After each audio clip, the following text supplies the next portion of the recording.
Imagine a world, 2,000 years ago, where the secrets of electricity weren't hidden in dusty future textbooks, but maybe, just maybe, buzzing in a clay pot.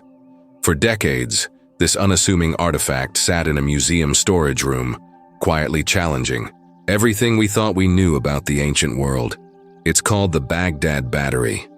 Was it a strange coincidence? A religious curio? Or something far more revolutionary? And now the story takes a wild turn. Researchers, armed with the kind of technology that feels almost futuristic, claim they've finally cracked the code. Could this single artifact force us to rewrite history?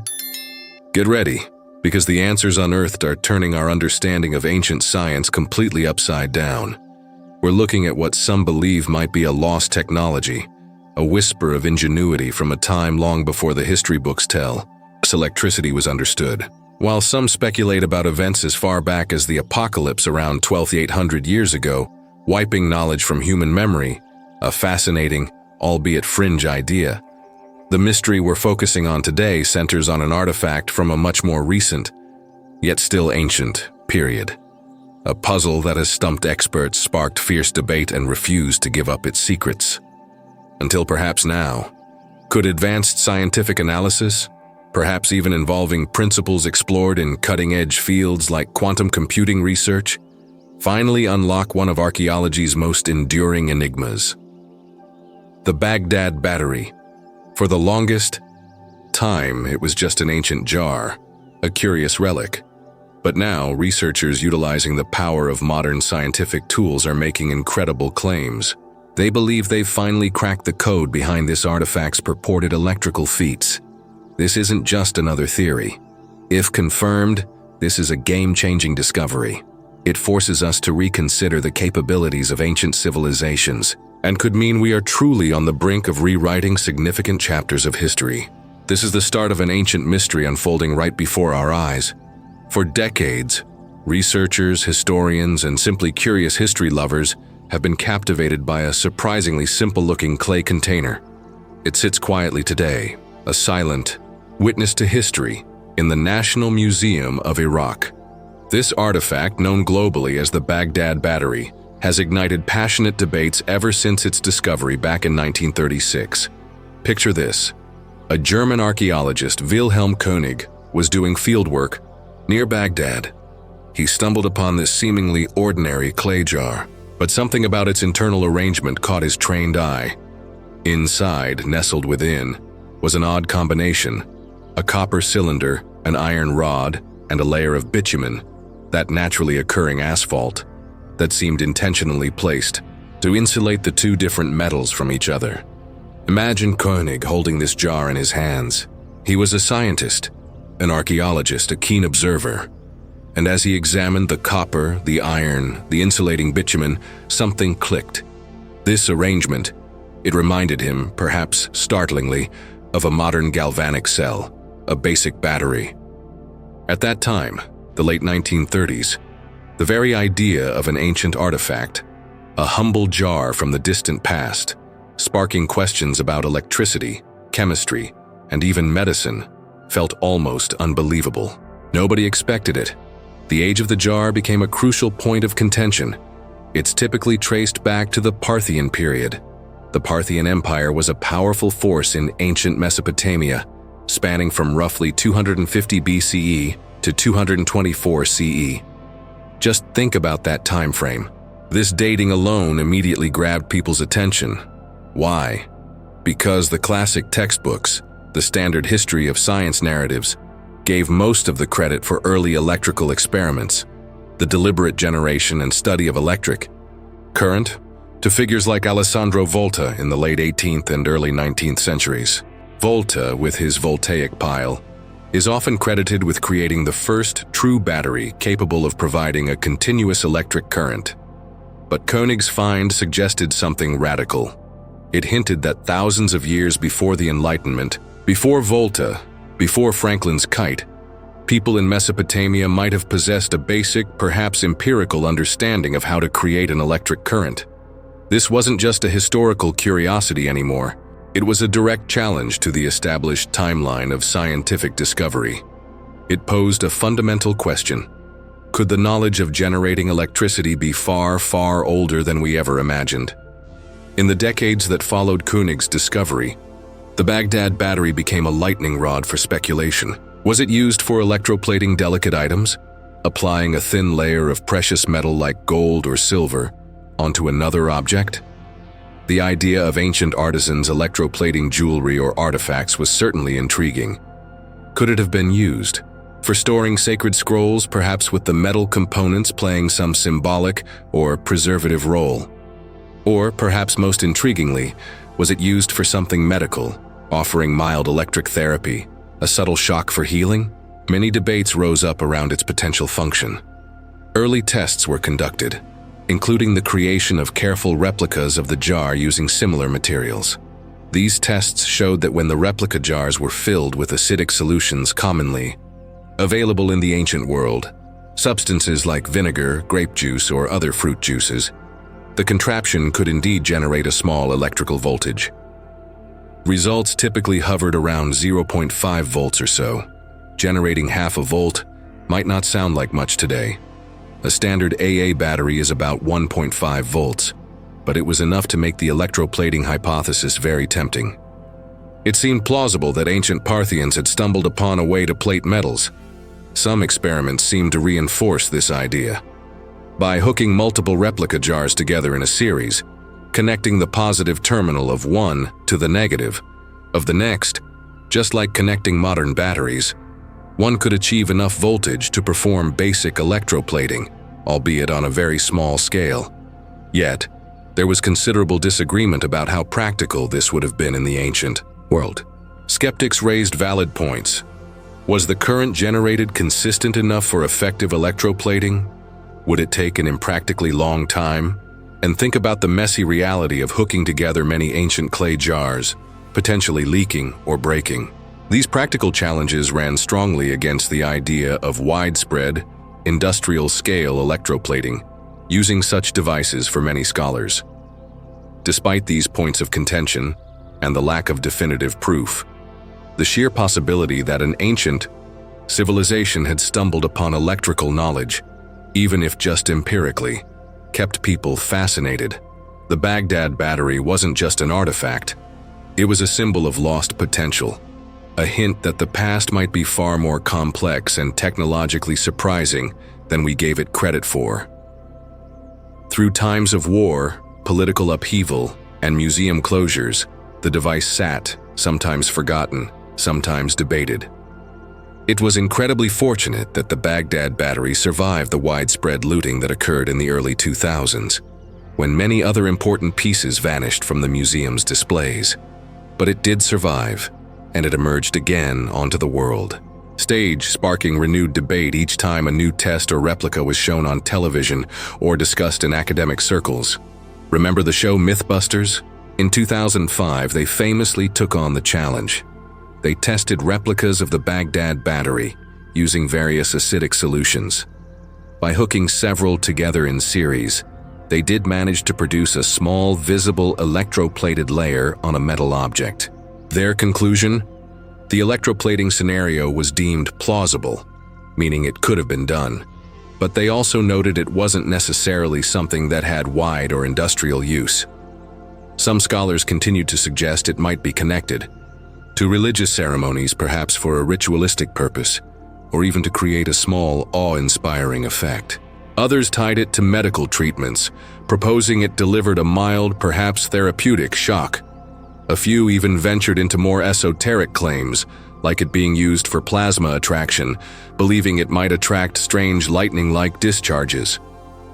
However, these more speculative claims lacked solid, testable evidence and remained largely on the fringes. By 2025, in our recent past, or perhaps our very near future depending on your perspective, a new wave of researchers decided enough was enough. The puzzle had lingered for too long. It was time to apply the absolute best modern technology available to dig deep into the truth. Project leads secured crucial permission from Iraqi authorities, a vital step given the artifact's location and significance, to study all available Baghdad Battery specimens. Crucially, This included pieces that had been discovered later but had never undergone rigorous scientific testing. The new team approached the artifacts with a commitment to open-mindedness. They weren't there to prove a pre-existing theory. They were eager to let the artifacts themselves speak, to see if they were indeed ancient batteries, perhaps simple containers for scrolls, or maybe something else entirely, something nobody had guessed yet. Their goal was clarity, finally settling the decades-long debate with hard evidence. Let's delve a bit more into those earliest theories and experiments to really understand the mystery the 2025 team faced. When the Baghdad Battery first gained international attention in the late 1930s, it was Wilhelm Koenig's hypothesis about electroplating that took center stage. As we mentioned, he was struck by how the arrangement of the copper cylinder and iron rod, isolated by bitumen, mirrored the components of early batteries or galvanic cells. It was a compelling visual parallel in Dawes. 1940, Koenig himself conducted some of the earliest replication tests.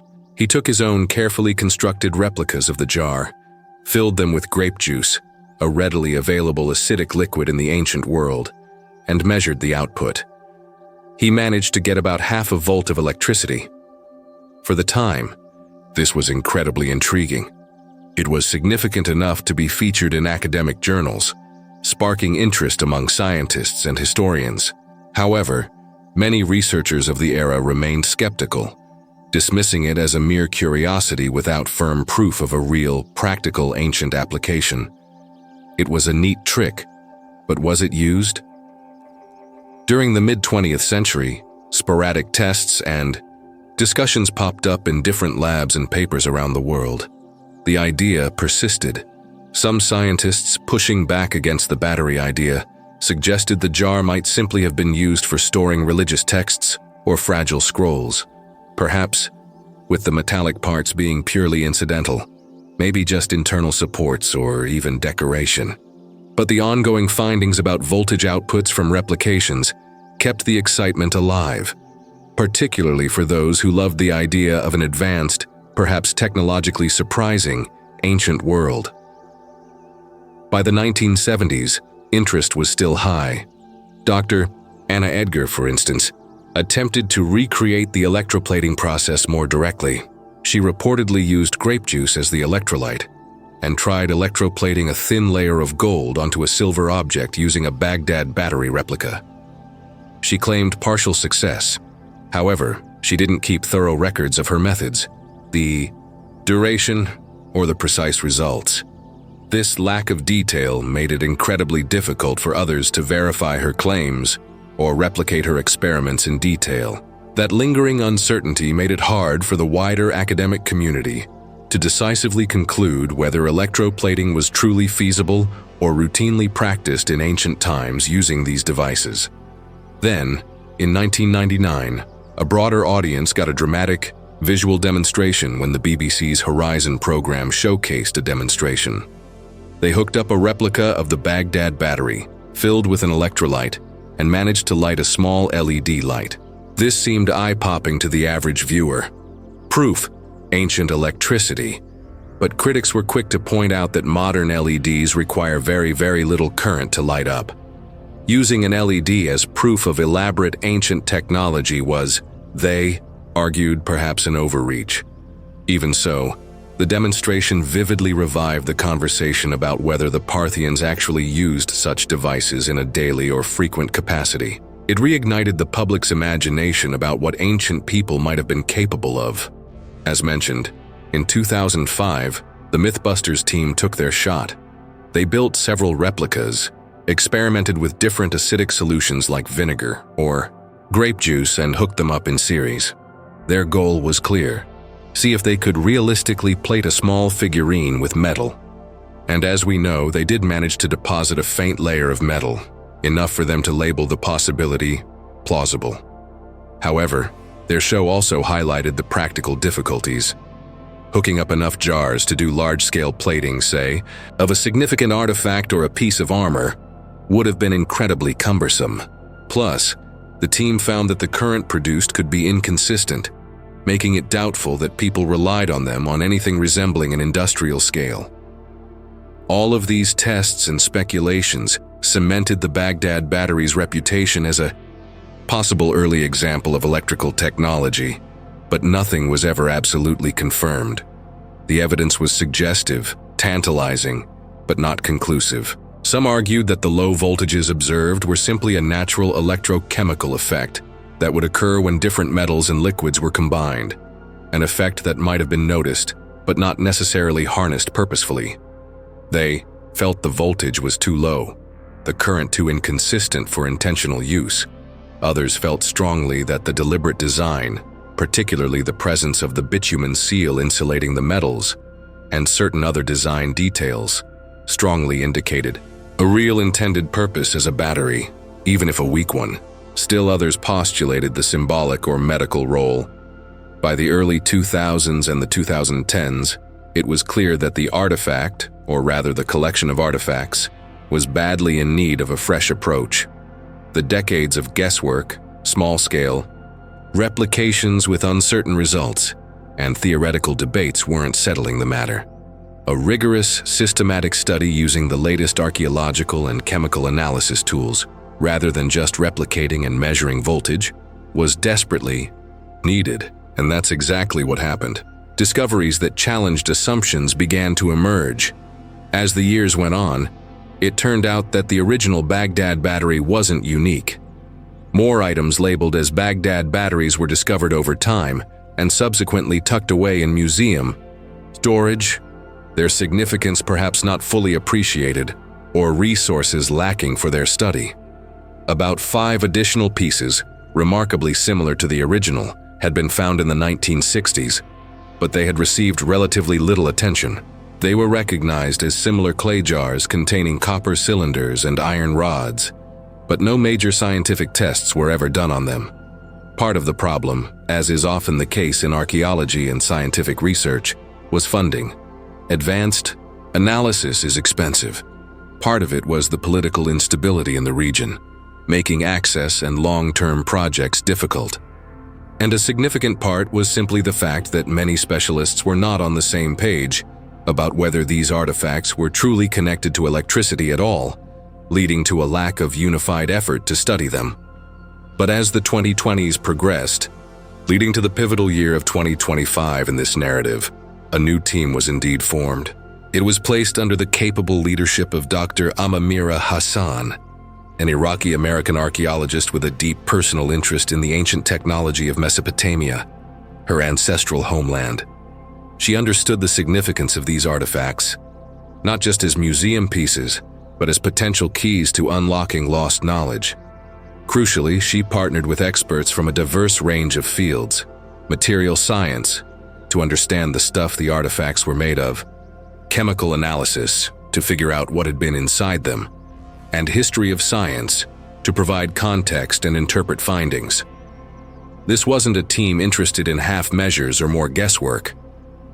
They were determined to examine every available sample in detail, and just as importantly, to do it in ways that didn't damage or destroy the priceless artifacts.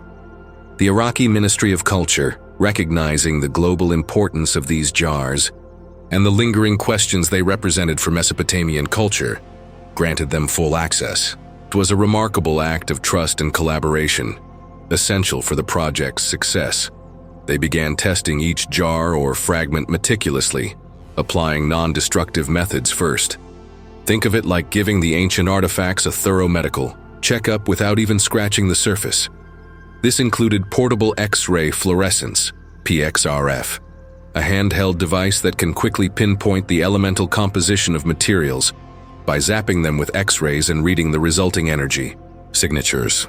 They used it to identify the metals and trace elements present in the copper cylinders, the iron rods, any lead solder used, and even in the clay itself. Right away, the PXRF analysis yielded fascinating clues. It showed that the copper used in the cylinders came from mines located in the distant Zagros Mountains, a significant mountain range spanning parts of modern-day Iran and Iraq. This wasn't just local scrap. It indicated a consistent supply chain for specific materials. Even more revealing, The lead that sealed some of the copper cylinders matched isotopic signatures from the Taurus Mountains, hundreds of miles away in what is now Turkey. This wasn't a random collection of materials. It painted a picture of a specialized trade system, explicitly aimed at building these devices with specific sourced components, rather than just repurposing random recycled scrap metal. Another key technique employed was neutron tomography. This is similar to a medical CT scan, but uses neutrons instead of X-rays. Neutrons can penetrate materials like clay differently than X-rays, allowing researchers to see inside solid objects without breaking them. This provided an unprecedented look at the internal structure of the jars. It turned out that the internal construction of many of the artifacts varied slightly. This wasn't sloppy work. It suggested that the design was being improved or adapted over time. The earliest versions were simpler, while later ones showed signs of more careful craftsmanship, particularly in the sealing of the bitumen and the precise placement of the iron rod within the copper cylinder.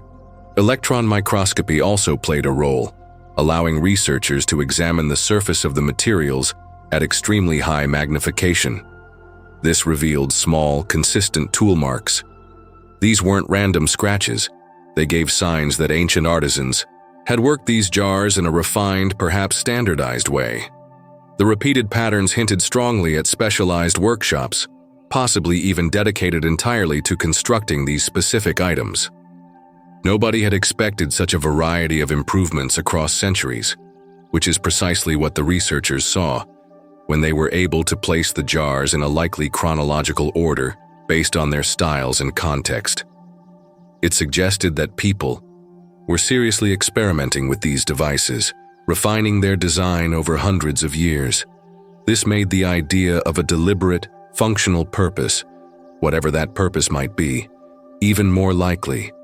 But it wasn't just imaging tools that were employed by the 2025 research team. As I mentioned, the real chemical detective work went deeper. They made use of advanced chemical tests like gas chromatography mass spectrometry, GCMS. This incredibly sensitive method can identify and quantify tiny amounts of organic substances, even those that have decayed significantly over centuries, detecting them at the parts per billion level. Many previous studies had guessed that if the jars were batteries, they must have contained simple acidic liquids like vinegar, wine, or perhaps citrus juice, as these were readily available and known to work in modern battery replicas. But these new, sophisticated GCMS tests found something far more complicated and intriguing, lingering inside the pores of the clay walls. The team discovered distinct chemical traces of oak gall extract. For those unfamiliar, oak galls are growths on oak trees caused by insects, and they were well known and utilized by ancient cultures for their astringent and tanning properties. Think about using them in dyes or inks. But they also contain significant amounts of tannins and other acidic compounds. Even more surprising, the analysis found residues of alkaloids from plants like deadly nightshade, Atropa belladonna, and henbane, Hyoscyamus niger. Now these plants have a dark reputation due to their toxicity, but they also have a long history of medicinal use in various historical periods. They contain compounds known for their pain-relieving, anti-inflammatory, and muscle-relaxing effects.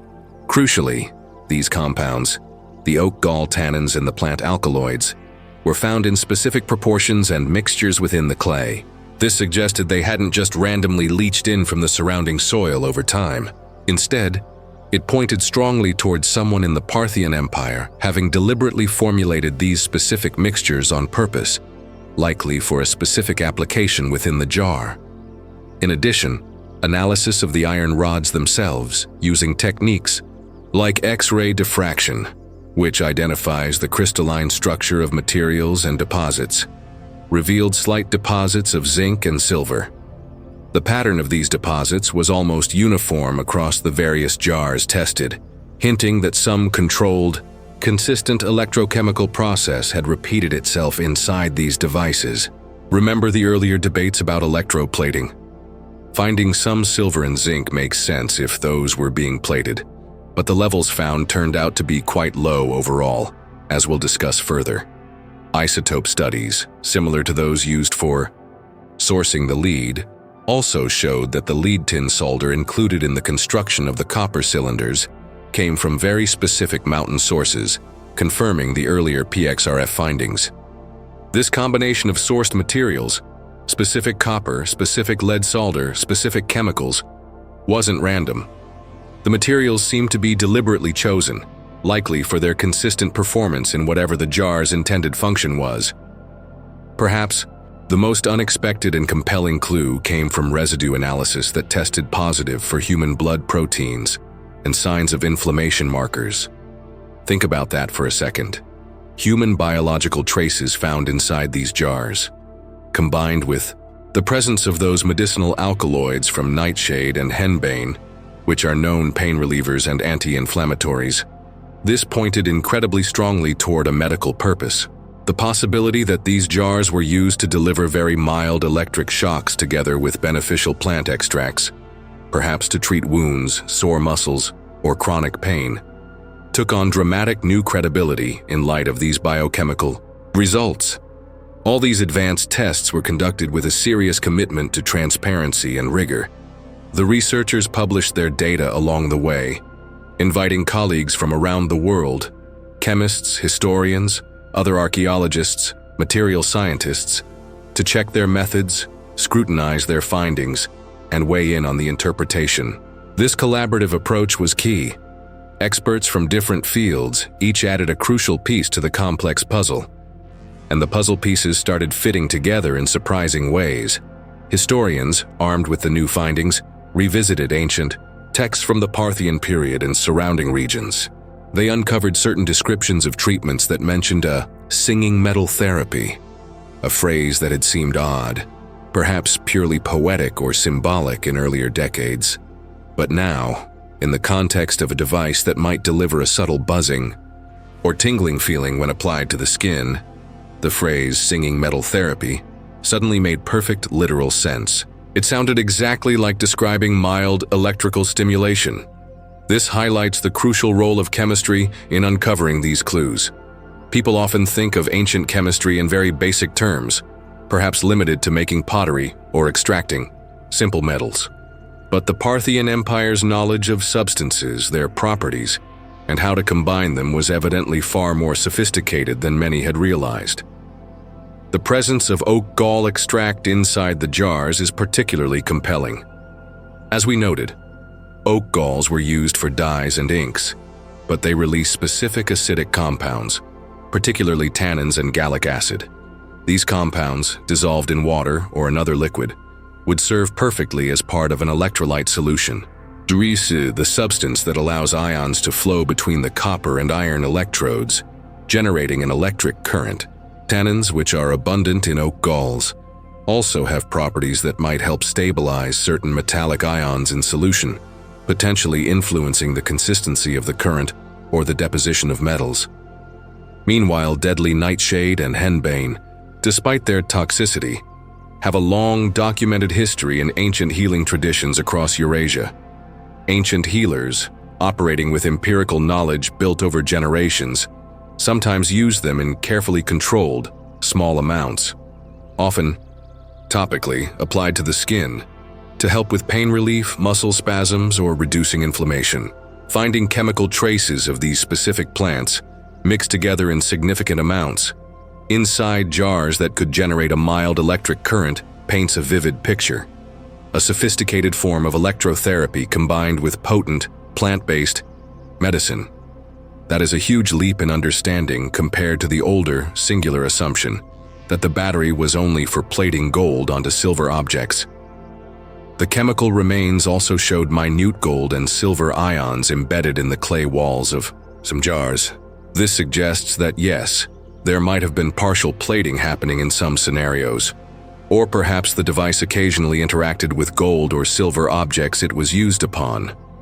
But the levels of metal ions found were consistently not large, enough to imply a big, bustling electroplating workshop was the primary use. Instead, the patterns and quantities of these ions seemed consistent with an ongoing electrochemical effect. possibly from repeated low-level usage, rather than a full-blown industrial plating process. The isotope analysis, confirming the elaborate trade networks for obtaining specific copper, lead, silver, and other metals from distant regions, further reinforced the idea of intentional design and production. Think about it. Skilled artisans needed a consistent source of high-quality materials if they were going to reproduce these jars to a certain standard. The repeated presence of lead solder from the Taurus Mountains combined with copper from the Zagros region means there was a thriving, organized system specifically for gathering and distributing high-quality metal components destined for these devices.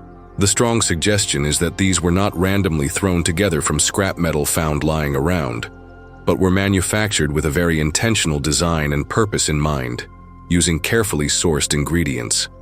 This type of deep, molecular-level chemical study has only become truly possible relatively recently, thanks to breakthroughs in sensitive mass spectrometers and advanced imaging methods like GCMS and isotope analysis. The researchers learned how carefully the ancient makers formulated each jar's interior cocktail. They weren't just dumping random acidic substances like whatever spoiled juice was lying around. The chemical signatures showed signs of standard mixtures, specific proportions of oak gall, nightshade, and henbane components. This is the opposite of what casual or accidental battery making would look like. Instead, it speaks to a consistent, applied chemical knowledge that might have been guarded by skilled groups of craftspeople or healers who knew exactly how to create a mild flow of current and combine it with plant extracts for therapeutic effect. The biggest shift in understanding, the pivot that truly began rewriting the story of the Baghdad Battery, came when researchers started connecting the chemical and structural clues to references in ancient writings about healing methods. This wasn't just about chemistry or archaeology in isolation. It was about bringing history and textual analysis into the loop in a new way. Historians on the team dug deeper into ancient tablets and manuscripts from the Parthian period and surrounding cultures. They uncovered certain descriptions of medical treatments that talk about a tingling feeling, sometimes described as a singing or biting sensation on the skin. These texts also mention the application of special metal rods and herbal salves or ointments. Previously, these references were often interpreted through a lens of symbolism or ritual. Perhaps the singing was metaphorical for a spiritual effect, or the biting for the sting of a strong herbal concoction. But in light of the new evidence from the jars themselves, the potential for generating a mild current combined with pain-relieving herbs, and the evidence of human biological traces, these texts sounded suddenly and dramatically different. They sounded a lot like incredibly practical, empirical instructions for applying mild electrical stimulation to sore, injured, or inflamed areas of the body. Think about modern medicine for a moment. Modern transcutaneous electrical nerve stimulation, or TENS, machines are commonly used today to help people with chronic pain. They work by providing a small, safe electric current through electrodes placed on the skin, which can help ease discomfort in muscles or joints, potentially by blocking pain signals or stimulating endorphins. If the Baghdad Battery could reliably produce between 0.8 and 1.2 volts, a range some replica experiments using optimized electrolytes have achieved, that might indeed have been enough for an ancient version of TENS therapy, especially if the sensation was amplified by the specific herbal mixture used, which might have irritated the skin slightly or enhanced conductivity. The data showing repeated usage of the jars, potentially leading to deposited metal ions on the clay walls, also fits with this idea. This would come from ongoing electrochemical processes. Exactly what happens when a battery is repeatedly discharged, even slightly. Archaeologists also found that the sites where Baghdad batteries were discovered often appeared in places linked to healing or religious contexts, rather than primarily in workshops for metalworking, jewelry making, or coin production. Some of these sites had evidence of what could plausibly be described as small clinics or healing spaces, containing items that looked remarkably like medical tools of the era: copper probes, small bowls for mixing ointments, and references in associated texts or inscriptions to specialized healers. This spatial pattern aligned far better with a medicine-based interpretation than with a purely industrial or crafting one like electroplating. Even battlefield medicine could potentially explain some clues. The distribution of Baghdad batteries, or related artifacts, was sometimes higher in areas affected by major conflicts during the Parthian period. This suggests they might have been used to treat soldiers with severe wounds, chronic pain from injuries, or other battlefield ailments. The combination of a mild electrical current and certain anti-inflammatory or pain-relieving herbs could potentially speed up healing processes, or at the very least, offer significant relief from suffering in a time before modern painkillers.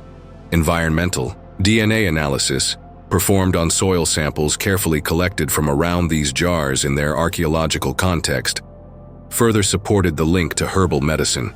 These samples contained genetic traces of the very plants, or similar species, noted in ancient medicinal prescriptions from the region. This wasn't just a theoretical connection. It was biological evidence placing specific healing plants in physical proximity to the jars. Some experts also drew parallels to modern iontophoresis, a technique in which a mild electric current is used to help push medication through the skin more effectively.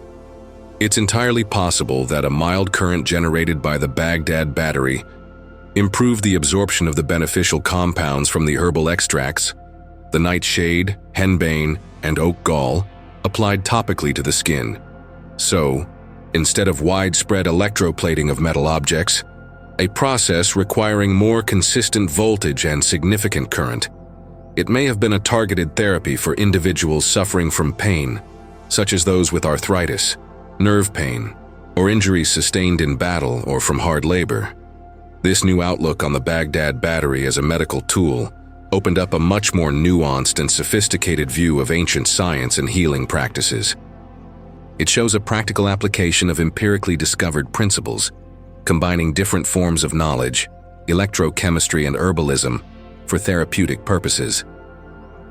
Understanding the cultural crossroads that was Parthian Mesopotamia can help explain why these specific artifacts and this potential technology might have appeared and perhaps flourished there. The Parthian realm existed in a region that was, for centuries, a major crossroads connecting the Middle East with parts of Central and East Asia via trade routes like the Silk Road. It also maintained significant political, economic, and cultural ties to the Hellenistic world, the vast area influenced by Alexander the Great's conquests, including the Seleucid Empire which preceded the Parthians in Mesopotamia. This wasn't a culturally isolated region. Older Mesopotamian knowledge, the sophisticated astronomical, mathematical, and healing traditions reaching back to Babylonian and Assyrian times, still lingered and was preserved in temples, schools, and scholarly circles. The Parthians ruled an empire known for its diverse population and its tendency to mix and assimilate different cultures and ideas. This environment created a fertile ground for innovation. Scholars, doctors, merchants, and skilled tradespeople from various backgrounds converged in major cities like Ctesiphon and Seleucia. They exchanged goods, yes, but also knowledge, techniques, and ideas. Religious beliefs also played a role. Zoroastrianism, practiced by many Parthian elites, placed a strong emphasis on healing, both the physical body and the spiritual self. Meanwhile, communities of Jews, Christians, and followers of various local and syncretic faiths in Mesopotamia had their own rich healing traditions, herbal recipes, and practical know-how regarding the relief of pain and treatment of ailments. This synergy, this constant flow and mixing of information and practices, made the region a potential hotbed for unusual discoveries and empirical innovations, including a device that may have harnessed a natural electrochemical effect for therapeutic purposes. Votive objects and inscriptions found at religious and healing sites in the Parthian Empire suggest that people who visited healing temples would often make offerings in hopes of relief from chronic ailments, a practice common throughout the ancient world. The presence of the Baghdad batteries, or artifacts strongly associated with them, in temple precincts suggests there might have been specialized practitioners affiliated with these centers. These healers would have kept the jars, understood the mixtures needed, kept them filled with their specific herbal solutions, and administered the mild shocks to sufferers under controlled conditions, perhaps as part of a larger healing ritual or treatment plan. Some references in texts even seem to call these healers lightning hands, a term that seems almost tailor-made for a person applying a low-voltage therapy. The major trade routes, like the various branches of the Silk Road that ran through or near Parthian territory, were crucial conduits. This flow of goods wasn't limited to silk or spices. It included the very materials that might have been used in the jars, metals like copper, iron, and lead, sourced from distant mines, and plants, herbs, or their extracts from different ecological zones. It also undoubtedly included an exchange of knowledge about their properties and uses. Tablets and papyri from Mesopotamia and surrounding regions show references to gatherings of healers who would compare remedies, discuss the efficacy of different herbs or minerals, and inquire about new techniques, hints of cross-pollination between Greek humoral theories, which sought to balance bodily fluids, Babylonian medical texts, which listed symptoms and remedies, Egyptian healing practices, known for their pharmaceutical knowledge, and other traditions fill the historical record. This interconnected network might explain how a method involving mild electrical currents, perhaps discovered empirically when combining specific metals and liquids, could catch on, be refined through trial and error over generations, as suggested by the structural variations in the jars, and then be integrated with herbal knowledge sourced from different parts of the world. For instance, oak galls might have come from trees in certain western regions, while deadly nightshade or henbane might have been sourced from another area known for its potent medicinal plants. The combined effect of these carefully selected resources formed the specific chemical cocktail that the Baghdad Battery jars seem to have contained. That synergy was probably not accidental, but the result of deliberate experimentation guided by both local, ancient wisdom and foreign knowledge acquired through trade and cultural exchange.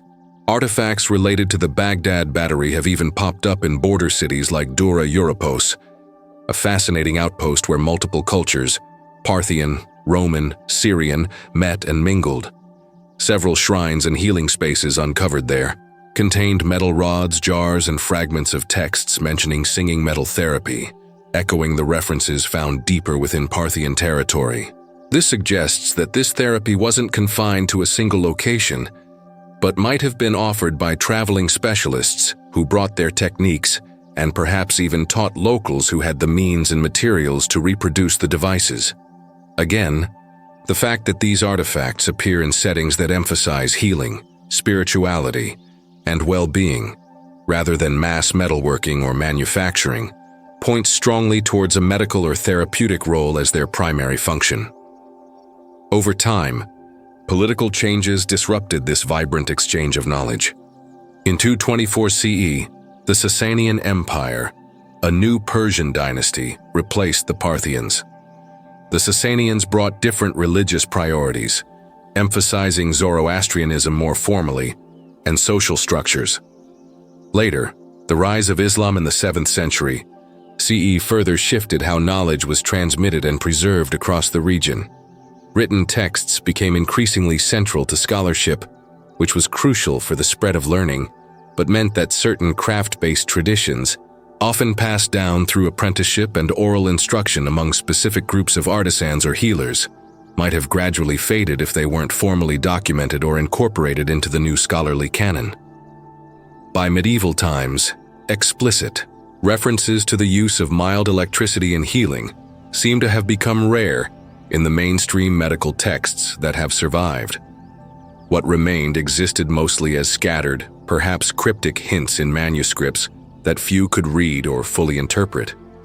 The specific practical knowledge associated with the Baghdad Battery, the knowledge of how to mix the electrolyte, assemble the jar, and apply the therapy, had seemingly vanished from the general conscious record of civilization, waiting patiently, in museum storage for centuries to be rediscovered and, finally, understood. Thanks to the persistence of researchers like Dr. Hassan and her team and the application of cutting-edge scientific analysis, this lost piece of ancient ingenuity might finally be coming back into the light. It reminds us that history isn't static. It's a living, evolving story, constantly being refined and rewritten as we develop new ways to listen to the whispers of the past. So what can we take away from the incredible story of the Baghdad Battery? What lesson does this ancient artifact, finally speaking through the language of modern science, offer us? Firstly, it teaches us a profound lesson in humility about our assumptions. For decades, mainstream science largely dismissed the Baghdad Battery as a curiosity, or at best a primitive, impractical attempt at electroplating. We often view ancient civilizations, particularly those outside of Greece and Rome, through a lens that underestimates their practical scientific and technological capabilities. This discovery challenges that view entirely, showing that empirical knowledge, careful observation, and deliberate experimentation were alive and well in places and times we might not have expected. Ancient people were not simply primitive. They were ingenious observers and practical problem solvers working with the tools and materials they had. Secondly, the story highlights the fragility of knowledge. The intricate understanding of how to combine specific materials and chemicals to create a therapeutic device was developed over centuries in the Parthian Empire, likely passed down within specific groups of healers or artisans. But political upheaval, cultural shifts, and changes in how knowledge was transmitted led to its apparent disappearance from the historical record. It makes you wonder what other valuable knowledge, scientific, medical, artistic, might have been lost to time because it wasn't written down in a format that survived, or because the cultural context that supported it vanished. It's a reminder to cherish and preserve knowledge in all its forms. Thirdly, it underscores the power of rigorous, multidisciplinary research and questioning accepted wisdom. The Baghdad Battery was a puzzle, but it took a team willing to move beyond old theories and apply totally new methods: advanced chemistry, physics-based imaging, historical textual analysis, biological tracing, to finally crack it. They didn't settle for plausible. They sought proof. This encourages us to look closely at the world around us, to question assumptions, and to realize that new tools and perspectives can unlock secrets hidden in plain sight. Finally, it reveals the interconnectedness of human ingenuity. The solution to the Baghdad Battery mystery wasn't just about electricity. It involved chemistry, formulating electrolytes and herbal mixes, physics, generating current, medicine, understanding pain and healing, history, interpreting texts in contexts, archaeology, finding and dating artifacts, and trade, culture, sourcing materials, exchanging ideas. Solutions to complex problems, whether ancient mysteries or modern challenges, often lie at the intersection of different fields of knowledge. So the advice drawn from this story is simple yet powerful. Don't underestimate the past. Ancient people were often far more capable and knowledgeable than modern narratives suggest. Question your assumptions. Be willing to challenge what you think you know based on new evidence. Look closely. The answers to persistent puzzles are often hidden in plain sight, waiting for the right tools and perspective to reveal them. Embrace different fields. Some of the most exciting breakthroughs happen when different areas of knowledge are brought together. Think about it. What other seemingly simple ancient objects might be hiding incredible secrets, just waiting for the right scientific key to unlock them? What ancient knowledge do you think we've lost that could still benefit us today? Let me know your thoughts in the comments below. This journey into the secrets of the Baghdad Battery is a powerful reminder of human curiosity and ingenuity across the ages. Wishing you all good health and endless curiosity. If you found this journey through ancient mystery and modern science fascinating, please hit that subscribe button and ring the notification bell so you don't miss our next exploration into the wonders of history, science, and the unexplained. Click the video on your screen now for more quality content.